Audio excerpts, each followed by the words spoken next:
आज से 5000 साल पहले भगवान श्री कृष्ण ने श्रीमद् भगवद गीता का ऐसा अद्भुत ज्ञान दिया जो बहुत गहरे रहस्यों से भरा हुआ है, जो आज भी जिंदगी की हर मुश्किल से हमको बाहर निकाल सकता है, हर सफलता दिला सकता है।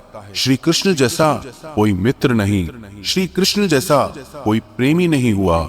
श्री कृष्ण का चरित्र इतना दिव्य और अद्भुत है जिसके बारे में विचार करके आज भी लोग चकरा जाते हैं। आज हम उन्हीं श्री कृष्ण के जीवन और ज्ञान से 11 चीजें सीखेंगे जो हमारी जिंदगी को पूरी तरह बदल सकते हैं। इसीलिए इन बातों को समझने के लिए आपको अंत तक इसे पूरा सुनना चाहिए।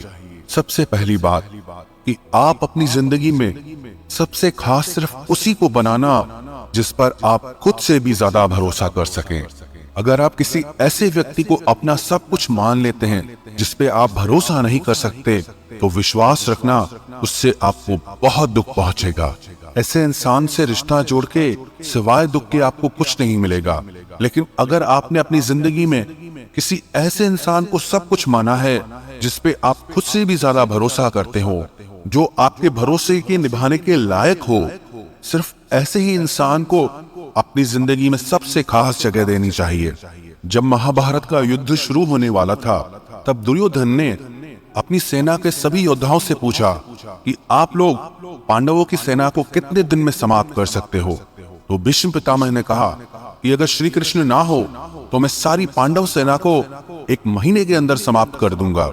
यही प्रश्न दुर्योधन ने द्रोणाचार्य से भी किया, कर्ण से भी किया। सबने अपना अपना समय बताया और यही विषय पांडवों की सेना में भी चल रहा था कि आप कौरवों की सेना को कितने दिन में समाप्त कर सकते हो, जिसमें भीष्म, द्रोणाचार्य और कर्ण जैसे योद्धा बैठे हों। तो अर्जुन ने कहा कि मैं पूरी कौरव सेना को भीष्म पितामह, द्रोणाचार्य और कर्ण जितने भी पृथ्वी के योद्धा हैं, मैं उन सबको क्षण भर में हरा सकता हूं, क्योंकि श्री कृष्ण मेरे साथ हैं। और अगर वो मेरे साथ हैं, विश्व के सारे योद्धा आ जाए, देवी देवता क्यों ना आ जाए, पर मैं सबको परास्त कर सकता हूं अगर श्री कृष्ण मेरे साथ हैं तो। महाभारत का एक और भी प्रसंग है। एक दिन कौरवों ने छल से एक योजना बनाई और अभिमन्यु को सबने मिलकर के छल से मार दिया, और उसका कारण था जयद्रथ। जयद्रथ की वजह से उस तक सहायता नहीं पहुंच पाई। फिर जब अर्जुन को यह पता चला कि अभिमन्यु का वध जयद्रथ के कारण हुआ है, तो उसने प्रतिज्ञा कर ली कि कल सूर्यास्त तक मैं जयद्रथ का वध कर दूंगा, नहीं तो मैं अग्नि समाधि ले लूंगा। और दूसरे दिन कौरवों ने ऐसा चक्रव्यूह रचा कि जयद्रथ को असंख्य सैनिकों के पीछे जाके खड़ा कर दिया। तब श्री कृष्ण ने अर्जुन से पूछा कि तुमने जो प्रतिज्ञा की है क्या सोचकर की है? आज कौरवों ने जयद्रथ को सेना के बिल्कुल अंत में खड़ा कर दिया है, और आज शाम तक तुमको सारे योद्धाओं से लड़कर उस तक पहुंचना है। कैसे सच कर पाओगे अपनी प्रतिज्ञा को? तो अर्जुन भगवान के चरणों में गिरकर कहने लगा कि मैंने जो ये प्रतिज्ञा की है अपने भाइयों के बल पे नहीं की, भीम के बल पे नहीं की। मैंने ये जो प्रतिज्ञा की है अपने शस्त्रों के बल पे नहीं की है, अपनी शक्ति के बल पे नहीं की है। मैंने जो ये प्रतिज्ञा की है आपके बल पे की है। मुझे पूरा विश्वास है कि दुनिया की ऐसी कोई प्रतिज्ञा नहीं है जिसे आप सच नहीं कर सकते। अगर आप मेरे साथ हो तो सारे ब्रह्मांड की सेना सामने क्यों ना खड़ी हो, आप मेरी प्रतिज्ञा जरूर पूरी करेंगे। और उसकी वो प्रतिज्ञा श्री कृष्ण ने पूरी की भी। तो इन कथाओं से हमको ये शिक्षा मिलती है, जीवन में जिसे भी आप सब कुछ मानो वो उसके लायक होना चाहिए, वो इंसान वैसा होना भी चाहिए। हम भरोसा तो बहुत कर लेते हैं पर लोग उसके लायक नहीं निकलते। तो ये शिक्षा हमें अपनी जिंदगी में जरूर अपनानी चाहिए कि जिस पर भी हम भरोसा करें वो उस भरोसे के लायक जरूर होना चाहिए। श्री कृष्ण से दूसरी चीज हमें ये सीखनी चाहिए, मित्रता निभाना, दोस्ती निभाना। भले ही वो गांव में रहे पर उनका लालन पालन एक धनी परिवार में हुआ, लेकिन जो उनके मित्र थे वो बहुत गरीब थे। वो अपने मित्रों से कहते थे कि तुम लोग अपने पैरों में चप्पल क्यों नहीं पहनते हो? तो उन्होंने कहा, हे कृष्ण, हमारे पास चप्पल पहनने को है ही नहीं, तो हम पहनेंगे क्या? तो श्री कृष्ण ने भी उस दिन से चप्पल पहनना छोड़ दिया। जो जीवन मेरे मित्र जीते हैं वही जीवन मैं जीऊंगा। अगर कोई ऐसी चीज जिसे मेरे मित्र ले नहीं सकते, खा नहीं सकते, वो मैं भी नहीं खाऊंगा, वो मैं भी नहीं लूंगा। एक मित्र था भगवान कृष्ण का जिसका नाम था सुदामा। वो अयाची ब्राह्मण था। मतलब कि वो कभी किसी से मांगता नहीं था और उसकी वजह से उसको दान दक्षिणा मिलती भी नहीं थी। एक दिन उसकी पत्नी ने कहा कि श्री कृष्ण तो तुम्हारे मित्र हैं, सखा हैं, द्वारिका के राजा है, स्वर्ण की नगरी है उनकी, तुम उनसे जाके मदद क्यों नहीं मांगते? तो सुदामा बोला कि मैं अपने मित्र से कैसे मांग सकता हूँ, मैं तो कभी किसी से कुछ नहीं मांगता। तो उसकी पत्नी ने बोला अपने लिए मत मांगो, अपने बच्चों के लिए तो मांगो।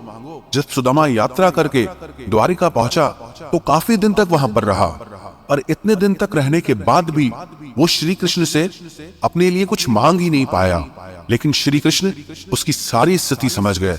जब वो द्वारिका में रह रहा था, उन्होंने अपने लोग भेजकर उसके शहर में उसके लिए सुंदर महल तैयार करवा दिया। काफी दिन रहने के बाद जब सुदामा वापस गया तो वो बहुत खुश था कि मैं श्री कृष्ण से मिलकर आया हूँ, पर मन में दुख भी था कि मैं अपने लिए कुछ मांग ही न पाया।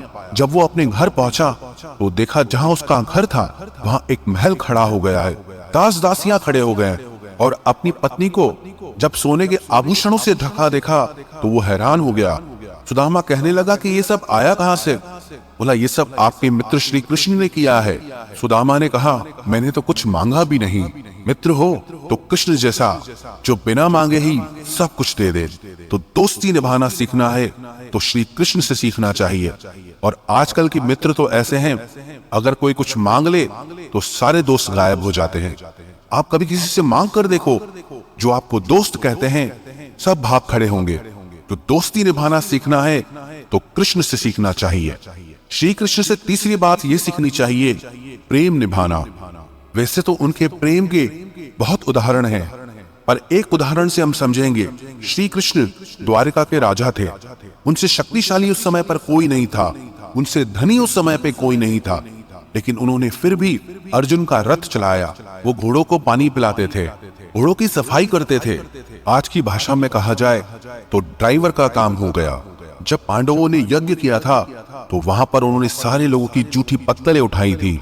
वो कहते थे कि अर्जुन मेरो प्राण है और मैं अर्जुन को प्राण, अर्जुन के जीवन से जीवन हमारो है।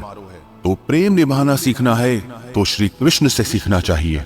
श्री कृष्ण से चौथी बात ये सीखनी चाहिए कि जिंदगी की बड़ी से बड़ी मुश्किल और कठिनाई में भी खुश रहना चाहिए। श्री कृष्ण का तो जीवन जन्म से लेकर ही बहुत मुश्किल रहा। जेल के अंदर तो उनका जन्म हुआ था। पैदा होते ही कंस ने उनको मारने के लिए बहुत यत्न किए। हर पल जीवन में उन्होंने मुश्किलों का सामना किया, पर कभी उन्होंने दुख को स्वीकार नहीं किया। जीवन को पूरे आनंद से जिया, पूरी प्रसन्नता से जिया। हमारी लाइफ में थोड़ी सी प्रॉब्लम आती है तो हम हिल जाते हैं। कई बार तो कोई दुविधा होती ही नहीं, सिर्फ दुविधा आने का, दुख आने का डर होता है, चिंता होती है, उसी की वजह से हम परेशान हो जाते हैं। जिंदगी को आप कंट्रोल नहीं कर सकते, परिस्थितियों को आप कंट्रोल नहीं कर सकते, पर परिस्थिति चाहे कैसी भी हो, उसमें खुश रहना है या दुखी रहना है वो आपकी चॉइस होती है। वास्तविकता में दुख और सुख बाहर की चीज है ही नहीं, सब आपके अंदर की चीज है। तो श्री कृष्ण के चरित्र से ये बात जरूर सीखनी चाहिए कि बाहर की परिस्थितियां चाहे कैसी भी हो, लेकिन हमको अंदर से हमेशा खुश रहना चाहिए। श्री कृष्ण के चरित्र से पांचवी बात सीखने वाली ये है कि जो जैसा है उसके साथ वैसा चले। श्री कृष्ण को भी पता था कि द्रोणाचार्य, भीष्म ये लोग धर्मात्मा लोग हैं, लेकिन वो अधर्म के पक्ष में खड़े हैं। तो अगर वो अधर्म के पक्ष में खड़े हैं तो वो भी अधर्मी हुए, और जो अधर्मी है उसका नाश जरूरी है। और उन्होंने सिर्फ षड्यंत्र किया, छल किया, तो उनको श्री कृष्ण ने भी छल से ही समाप्त किया। मर्यादा उसके सामने दिखाओ जो मर्यादा जानता हो, इज्जत उसको दो जो इज्जत को समझता हो। कई बार हम उन लोगों को इतनी ज्यादा अहमियत देते हैं, इज्जत देते हैं, कदर करते हैं, जिन्हें उसकी वैल्यू होती ही नहीं है। और कई बार जो इंसान गलत होता है हम उसको कुछ कहते ही नहीं, चुपचाप सहते रहते हैं। कोई इंसान अगर हमसे बड़ा है या हमसे पोस्ट में बड़ा है या हमसे धर्म कर्म ज्यादा करता है, इसका मतलब ये नहीं है कि वो हमें जज करे या वो हमारे साथ गलत चले। अगर कोई आपके साथ गलत चलता है तो वहां मर्यादा काम नहीं आती है। इसलिए श्री कृष्ण के चरित्र से ये जरूर सीखना चाहिए कि जो इंसान जैसा है उसके साथ वैसा चलो। दुष्ट के साथ ज्यादा अच्छा चलोगे तो भी वो आपके साथ अच्छा नहीं चलेगा। लेकिन जो आपके साथ अच्छा है, भलाई करता है, उसके साथ आप कभी बुराई मत करो। आप भी उसके साथ हमेशा अच्छा चलो।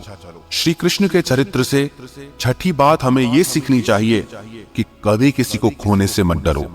जब महाभारत का युद्ध समाप्त हो गया, तब श्री कृष्ण को लगा कि जो मेरे वंशज है, जो यादव हैं, वो इस समय पृथ्वी पे सबसे ज्यादा शक्तिशाली हैं, उन्हें कोई मार नहीं सकता। तो गांधारी के शाप को माध्यम बना के अपने ही वंश को आपस में लड़वा के खत्म कर दिया। इतनी बड़ी जो सोने की द्वारका नगरी बनाई थी, वो पूरा महल वापस समुद्र में डूब गया। उनका सारा वंश ही खत्म हो गया और खुशी खुशी उन्होंने उससे स्वीकार किया। अपनी ब्रज भूमि से श्री कृष्ण को बहुत प्रेम था, लेकिन जब जरूरत पड़ी तो क्षण भर में उसका त्याग कर दिया। सबसे प्रेम किया, पर जब जहां त्याग की बात आई, छोड़ने की बात आई, तो उन्होंने कभी देर नहीं की। ऐसे ही जब हम चीजों से चिपक जाते हैं, किसी को खोने से डरते हैं, तब वो चीजें हमारे लिए मुसीबत बन जाती हैं। कुछ चीजों को पकड़े रहना हमें बहुत तकलीफ देता है। कुछ खोने का डर हमारी जिंदगी की खुशी छीन लेता है। जब आप किसी को खोने से डरते हैं ना, तो एक तो पक्की बात यह है कि उस चीज को खोने के चांसेस बहुत बढ़ जाते हैं। लेकिन जब आपके अंदर किसी चीज को खोने का डर खत्म हो जाता है, तब आप खुद बादशाह बन जाते हैं, फिर आपको परवाह ही नहीं रहती। इसीलिए श्री कृष्ण के चरित्र से ये बात जरूर सीखनी चाहिए कि हमें कभी भी किसी चीज को खोने से नहीं डरना चाहिए। सातवीं बात श्री कृष्ण से हमें ये सीखनी चाहिए कि आपको जो कुछ भी जिंदगी में चाहिए, उसके लिए आपको खुद मेहनत करनी होगी और कोई नहीं आने वाला आपकी भलाई करने के लिए। श्री कृष्ण ने अर्जुन से कहा, उद्धरे दात मनात्मानम नात्मानम अवसाधयेत। गीता का ये उपदेश है कि हे अर्जुन, कि तुझे अपनी भलाई खुद ही करनी होगी। अपने लिए कुछ अच्छा खुद ही करना होगा। यही इस दुनिया का कड़वा सच है। हम लोगों को अपना सहारा मान लेते हैं, उनसे उम्मीद लगा बैठते हैं कि ये हमारी मदद करेंगे, मुसीबत में काम आएंगे, मुश्किल वक्त में काम आएंगे, पर वो सच नहीं होता है। वो लोग आपके मुश्किल वक्त में कभी काम नहीं आते हैं जिनसे आप सबसे ज्यादा उम्मीद लगाते हो। इसीलिए आप खुद को ही इतना मजबूत बनाओ कि आपको कभी किसी के सहारे की जरूरत ना पड़े। सहारा हमेशा कमजोर लोग लेते हैं। जिनके अंदर शक्ति होती है, वो अपना सहारा खुद बनते हैं। आठवीं शिक्षा हमें श्री कृष्ण के चरित्र से ये सीखनी चाहिए कि लोगों के बारे में कभी मत सोचो, सिर्फ वो करो जो सही है। श्री कृष्ण के चरित्र को लेकर आज तक भी लोग बहुत उल्टी सीधी बातें करते हैं। उस समय तो सोचो क्या हाल रहा होगा, पर उन्होंने कभी परवाह नहीं की कि लोग क्या कहते हैं। वही किया जो समाज के लिए सही है, वही किया जो धर्म था। कई लोग कहते हैं कि उन्होंने अपने वचन खुद तोड़ दिए। जहां उनके भक्तों की रक्षा की बात आई, तो उन्होंने कहा मुझे मेरे वचन की कोई परवाह नहीं है। जहां धर्म की रक्षा करनी है, अधर्म को नष्ट करना है, वह मेरा वचन कोई मायने नहीं रखता। परित्राणाय साधूनाम विनाशाय च दुष्कृताम, कि जो अच्छा इंसान है मैं उसकी रक्षा करूंगा, और जो दुष्ट है उसका नाश होना बहुत जरूरी है। तो दुनिया चाहे जो भी कहे, आपको वही करना है जो आपके लिए सही है। आपको वही करना है जो आपके परिवार के लिए सही है।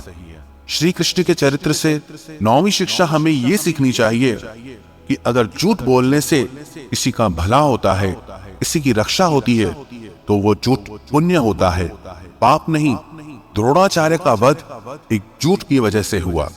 जब उन्हें झूठी खबर पहुंचाई गई कि उनका पुत्र अश्वत्थामा मारा जा चुका है, तो उसके वियोग में उन्होंने अपने अस्त्र ही त्याग दिए, और जिसकी वजह से धृष्टद्युम्न ने अपनी तलवार से उनका गला काटकर उनकी मृत्यु कर दी।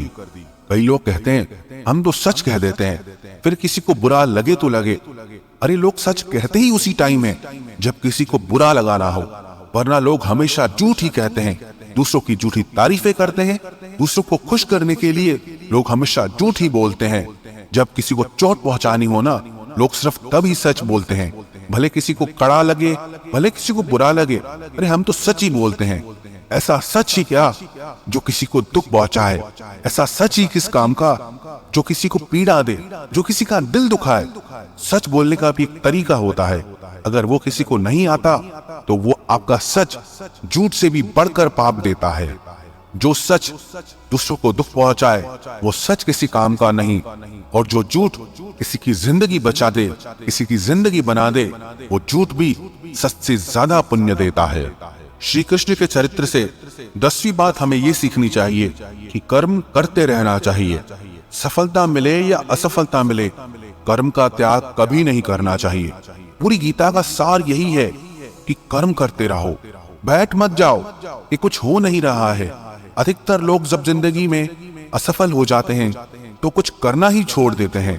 अगर आप कुछ करना ही छोड़ देंगे वो तो आपकी जिंदगी में कुछ भी नहीं बदलने वाला। आप अगर 10 बार हार कर भी फिर उठने की ताकत रखते हैं तो विश्वास रखना 11वीं बार में जीत आपकी ही होगी। तो अपनी असफलताओं से ना डरे, कर्म का त्याग ना करें, जीवन में हमेशा कर्म करते रहना चाहिए। और श्री कृष्ण की 11वीं बात जो सीखना बहुत जरूरी है कि जिंदगी को एक उत्सव की तरह जियो, सेलिब्रेट करना चाहिए। कभी भी सीरियस नहीं होना चाहिए लाइफ को लेकर। हमेशा श्री कृष्ण के मुख पे एक मुस्कान बनी रहती थी, हमेशा प्रसन्नता का भाव रहता था, चाहे बाहर कुछ भी हो रहा हो। इतना बड़ा महायुद्ध चल रहा है, वहां वो अपनी गीता का ज्ञान दे रहे हैं। वो बाहर क्या हो रहा है उससे हमारे भीतर कोई फर्क नहीं पड़ना चाहिए। कहते हैं ना, हम चाहे कितने भी बड़े हो जाएं, हमारे अंदर का बचपना कभी पीछे नहीं छूटना चाहिए। इसलिए लाइफ को लेकर ज्यादा सीरियस होने की जरूरत नहीं है। कुछ भी यहाँ वैसे भी परमानेंट नहीं है, कुछ भी आपके कंट्रोल में भी नहीं है। तो बेटर है कि आप अपनी मस्ती में जियो, अपने आनंद में जियो। बाकी जो होना है वो तो होता ही है, और जो नहीं होना है वो वैसे भी नहीं होगा। तो चिंता किस बात की करना। इसलिए चिंता का त्याग करके जीवन को आनंद से जीना चाहिए। जो भी व्यक्ति श्री कृष्ण के चरित्र की इन 11 बातों को अपनी जिंदगी में उतार देगा, विश्वास रखना वो जीवन की हर सफलता को हासिल करेगा, अपने मन की शांति और जीवन के आनंद को प्राप्त करेगा।